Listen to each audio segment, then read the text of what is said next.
Yo, so Aisha Howard has shocked fans after revealing that the $1 million that Anthony Edwards gave her for child support is completely finished. Aisha invested part of their money into a business that has failed, and now she's pleading for additional support, claiming it's for the child's well being. Unless you have legit business experience in a particular field, the last thing you should do when you get a lump sum of money is start a business. If Aisha talked to me or someone in our advisory team, here's what we would tell her to do. She would actually be able to make sure that she could take her kid to college by the time she turns 18 and also have retirement income. And she could do all this without market risk, without tax risk, and a lot of other risks that she would be taking by starting a business, and without locking up her money until 59 and a half.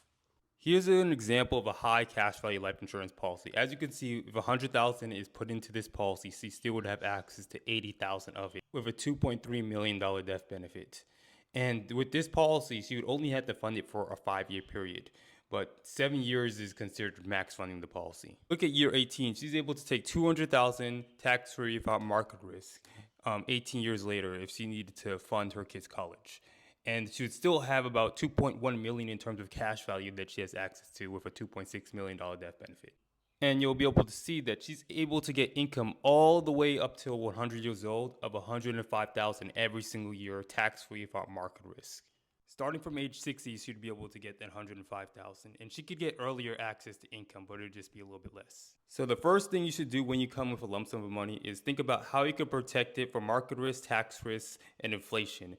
And don't think about taking a massive amount of risk with that money, because you really don't have to with that big lump sum of money.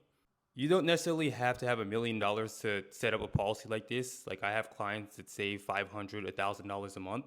So if you want to learn more on how to use this strategy, I'll have a link directly to my story where you could see a YouTube video where I describe this in detail, or you could feel free to click my link in bio and book a call with me.